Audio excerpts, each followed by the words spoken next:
म्हणजे काय तुम्हाला काय म्हणायचंय हा? आपल्या विहीणबाई आणि जावई बापू दोघं किडनॅपर आहेत? सिरियसली डॅडा, मी तुमच्याकडे हेल्प मागायला आले होते आणि तुम्ही नंदुताईची साईड घेताय. तुम्ही मला कधी समजून घेणार आहात? अगं पण तू कधी समजून घेणार? हा?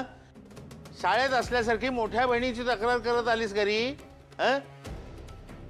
तू इथं रडत काय बसली आहेस? तू तिथं असायला हवंस. आजींची काळजी घ्यायला हवीस तू. जा जा तुझ्या तुझ्या घरी जा तू. अहो काय बोलताय तुम्ही? तू गप बस ग. तू तिला समजावून सांगायला हवंस, पण दुर्दैवानं मला सांगावं लागतं तिला. आई मम्मा, माझंच चुकलं. मी ना डॅडांकडून अपेक्षाच ठेवायला नको.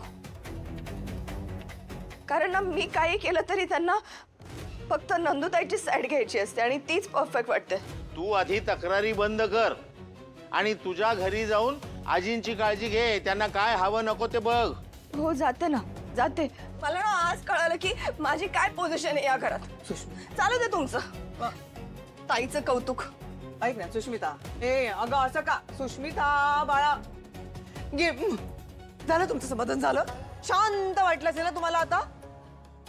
बिचारी आपली पोरगी रडत रडत घरी आली होती. तिला समजवायचं सोडून तिला असंच तुम्ही तिला असं उभ्या उभ्या हाकलून दिलात.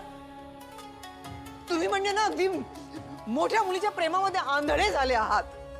अरे सुष्मिता पण आपलीच मुलगी आहे, विसरलात का? मला विसर पडलेला नाही, विसर तुला पडलाय तुझ्या कर्तव्याचा. हो. मी पालत्या घड्यावर पाणी म्हणतो ना, ते याचसाठी. असं काही बोलत जाऊ हो, नका तुम्ही बाजूला. मला. हो बाजूला. जेव्हा बघावं तेव्हा फक्त मला बोलत असतात. बिचारी पोट केला डोक्यात. कारण तू ते